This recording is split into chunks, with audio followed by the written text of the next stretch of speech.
Okay, this was a very interesting week for uh, the economy and the markets. A lot of things happened. The first thing I'll talk about is all of these banks that are failing, and I shouldn't say it like thousands of banks are failing. And I'll also have my final comment. Will have to do with banks, but more broadly bailouts. Um, so first of all, there was Silvergate, which is a crypto bank, and then Signature Bank. Both these banks are in deep trouble, especially Silvergate, I think, is done.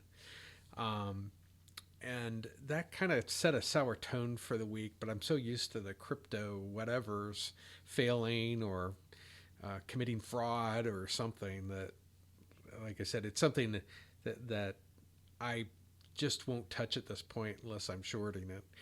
Um, and I think crypto, Bitcoin's now under 20,000, and my expectation still is a lot of these other coins are going to get crypto coins are going to get slaughtered before the end of the year, and if not the first half of next year, and won't be around. But the Silicon Valley Bank is something that uh, you know we've been talking about. When will the Fed do things to the point where they may begin to break? And trying to figure out a way to communicate what happened with Silicon Valley Bank in simple terms. So I actually turned to Chat GPT and had put in some information that I had, and so this is what it spit out, and hopefully it's simplified enough for anybody listening would understand. But Silicon Valley Bank is a bank that lends to a lot of tech companies, and the government has been making it more expensive, meaning the Federal Reserve, by raising the federal funds rate for banks to borrow money, which also makes it expensive for the tech companies to borrow money.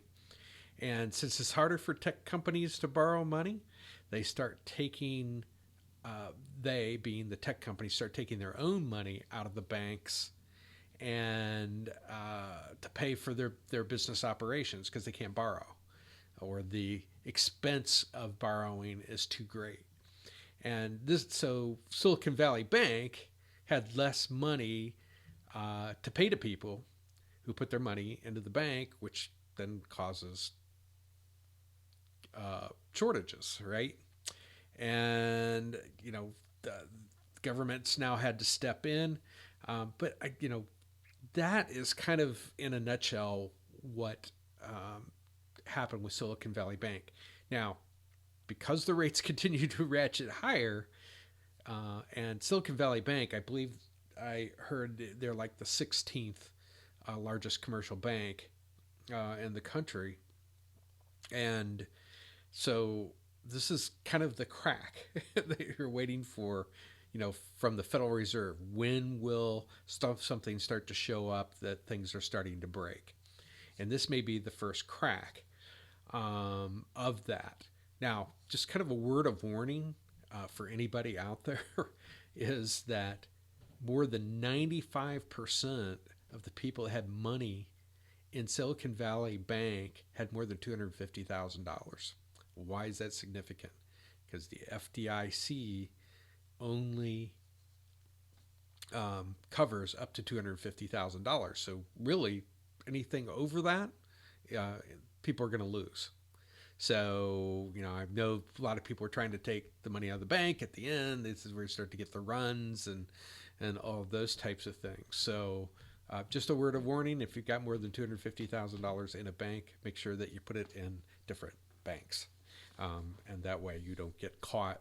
Like apparently 95%. I can't believe anybody in this day and age would know that, but, uh, you know, Silicon Valley, right? Okay. Um, so this much of the week was associated with Chairman Powell And as we start to look at the calendar here, from last week, this past week that ended today, which is Friday, you know, Chairman Powell did two testimonies, one on Tuesday, one on Wednesday. And on Tuesday, he did testimony to the Senate. And on Wednesday, he had testimony to the House, and they got to ask questions and things of that sort. Some of it was very embarrassing. People on the Finance Committee that have zero knowledge, but anyway, so his testimony there started to indicate that maybe with things being so good that we might see a 0.5 point increase in the federal funds rate upcoming. And so this started really weighed on the market, especially as some of the data came in also. So so he testified on Tuesday. On Wednesday, the I was trying to think, the JOLTS jobs opening report is kind of precursor to the non-farm payroll, came in a little bit hotter than expected, and recently it seems to be running fairly close to non-farm payroll as far as what the increases are.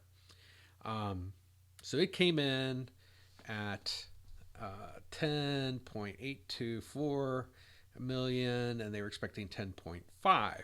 So this really started to add fuel to the fire on Wednesday, and you could start to see things starting to teeter then on Wednesday. And then Thursday, Chairman Powell had his testimony, and all during this time, all of these things were happening. Silvergate, we're so used to cryptos failing in some way, in this case the bank, but the Silicon Valley bank fiasco started to percolate, and he had already done his testimony pretty much when things started to get a little bit uglier, as far as people starting to realize, hey, this bank's going to get taken over. And so that was Wednesday. And then Thursday, we had the initial jobless claims came in, which is usually good news. The fact that, I know this is so dumb, but they were expecting 195,000 was the consensus of initial jobless claims, came in higher, meaning more people were filing for claims, and that's good news from a Fed standpoint. So then you had that, and so today, as we went on, the non-farm payrolls this morning were supposed to be around 205,000 new jobs, and the actual turned into 311,000. And it was kind of funny. It was almost a delayed reaction. I don't know whether people were stunned or what happened in the markets, but there was definitely a delay. But as the day wore on, it weighed on the markets, and the markets fell. The unemployment rate, which is, I guess, because of the mixed bag here, was expected to stay at 3.4%, ticked up to 3.6%. So that may have offset some of the at least initial reaction to the non-farm payroll increasing by almost 50%. Now they did ratchet down the 517 or 500 that we had down to 504,000 from the previous month. So it did get adjusted some, but not really enough. And like I said, it really weighed on the market. And now what you have going, and we'll see this here, just kind of take a look at that's the weekly. This is the Dow Jones. We can see that, Monday, shooting star, which is what that's called, that a candlestick right here on Monday, and then Tuesday down, Wednesday it went down, but it made a little bit of a comeback, and then Thursday down big, Friday it was down again big, and so we had a rough week, if you might say, for the markets, and that's the bad news. The SPY, same thing pretty much, although you had an up day on Wednesday. Excuse me. I'm fighting a cold. The Thursday was the big down day. Today was a little bit better, but not a lot. It was still pretty ugly. We were expecting maybe at least a little bit of a bounce there, and you start to see some of these lines are starting to be penetrated. So if we go back to January of this year, you'll start to see it. It might be easier to put it on the weekly here so you can see.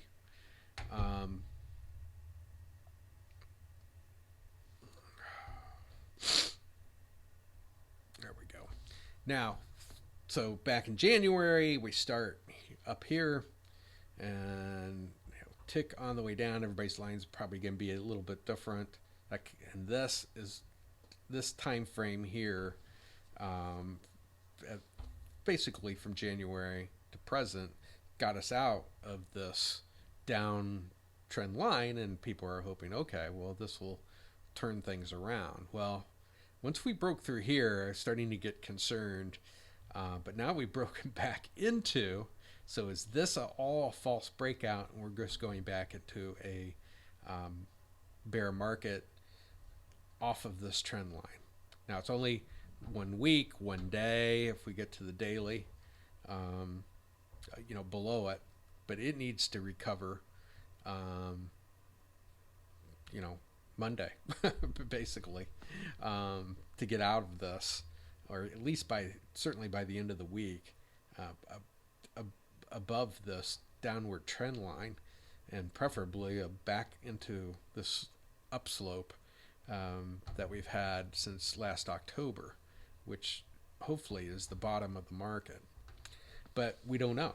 We'll have to see what happens. That's the bad news. The good news was, with all of this craziness going on with the Fed and Silicon Valley Bank and everything, the fiasco associated with it, we have this on the weekly chart. We got this, wick here above 4%, which is, like I said, have been saying, is a danger zone, and we completely reversed, based off of that. Kind of touching it.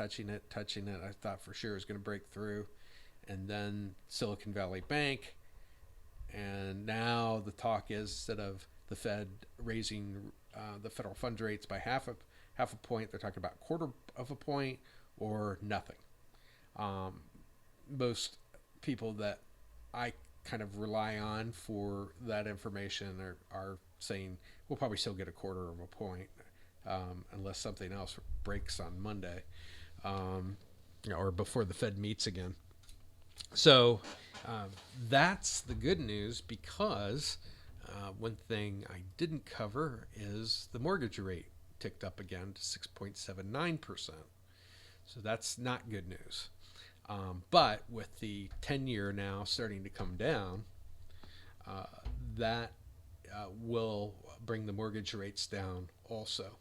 So we should see, mortgage rates, if I were to guess, depending on how much that keeps coming down, probably closer to 6.3%, something like that, next week, assuming, excuse me, if this continues to come down, the 10-year yield. DXY, another one that started to get out of my danger zone here, and actually closed above it on Wednesday, and then Thursday got rejected, and Friday, as this whole Silicon Valley Bank thing started to play, and people thinking, okay, Fed's probably going to have to do something differently. Now, could change again next week. We might get more banks that are having the same problem as Silicon Valley. If that starts to happen, then you're going to see a pause pretty quickly. Crude oil was up today, but it's still in this cone that has been going on for a while. And, broke out. I thought it was going to break out here and go up, but my expectation still is in the end this thing will break below. And, we'll see. I know some people will measure it. How high did we get above here? That's how far we'll go below. There are 100 ways to measure things. Now, the interesting thing, too, is look at the VIX. Spiked up that's incredible. Spiked up to almost 29 today. Finished at 24.79. Now we're kind of in the volatile zone. Above 24, typically I start to do more selling of options than I do buying of options. Down in here, I'm buying. Here, I'm doing probably a combination of both. Here, I'm for the most part selling, primarily because they have a tendency. People pricing options have a tendency to overestimate the pricing. So you're getting more premium. It's costing more. Because it's costing more, doesn't guarantee it or anything. The tendency is that the spreads will be larger and more likely that if you're going to get 1 sigma or 68% away from whatever average your stock price is, plus or minus 1 standard deviation, then the stocks will it'll be a much broader range when it's over 24 than when it's under 20. So that's why I start to look at selling more options than buying them. Then put call ratios as predicted up, and not quite up to here, but I'm guarantee you if the markets keep falling, there's going to be a lot more puts sold than calls, and this is obviously an elevated level. We're back to an elevated level again. So that's what we can look forward, or that's basically what we can see from last week, this past week, and next week. We got a lot of activity going on. You've got core inflation coming out on Tuesday. You've got PPI. See what the mortgage rate deals is. Retail sales numbers are coming out. Building permits. We need to track that particular number. Housing starts. All these things. We'll see if these start to falter. We had a horrible Philadelphia manufacturing index, so kind of keep an eye out on that. Look at jobless claims again. We got the Michigan consumer sentiment on Friday. So that's next week. And by the way, don't forget to turn your clock back or spring forward on Sunday. So time change is on Sunday. Okay, investor sentiment. And actually, because this came out on Wednesday night, it went from 44.8 to 41.7. But I can guarantee you right now, it's somewhere north of 44.8%. Now, what it'll be by next Wednesday, I'm not sure. And the reason I suspect that is because look at the fear and greed index. We were a little bit in fear this week. If we go a week ago, we were neutral. A month ago, we were greedy. We were in here. Now we're in extreme fear. And this was down at one point, I think I saw it at 23 or 22 today.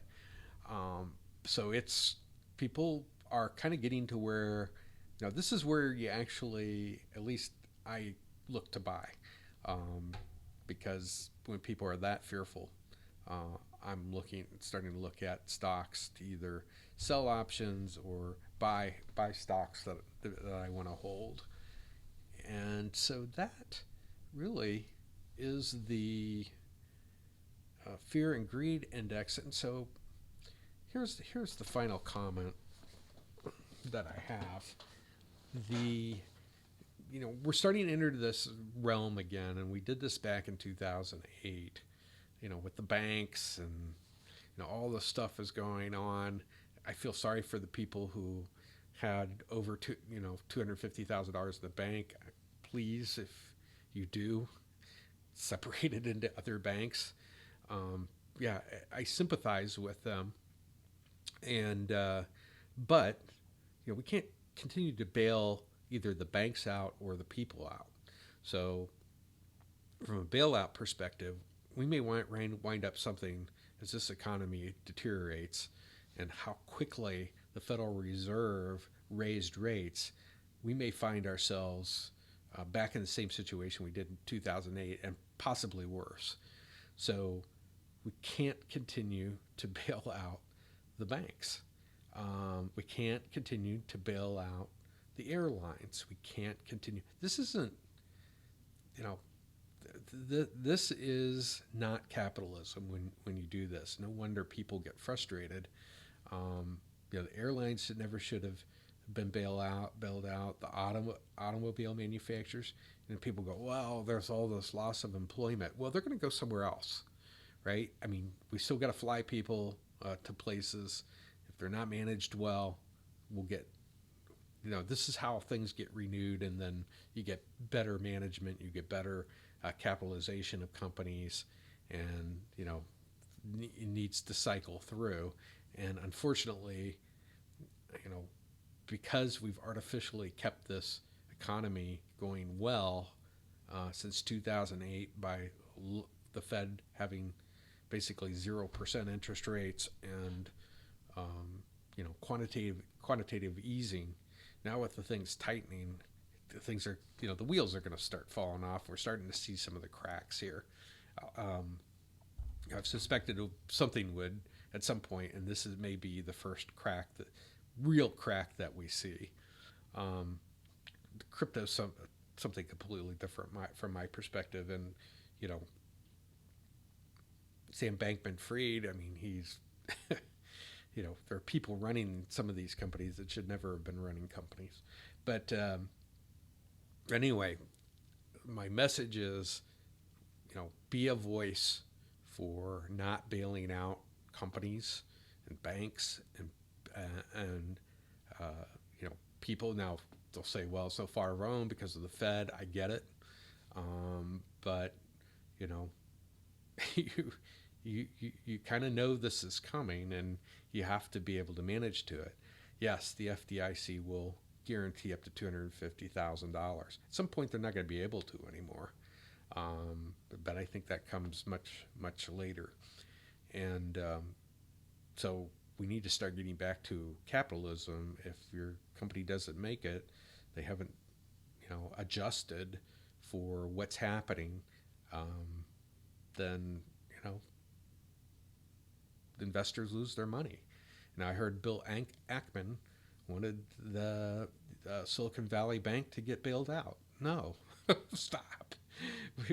We've been through this. We don't need any more bailouts. So that's my message for this week. And remember, there is always a better way.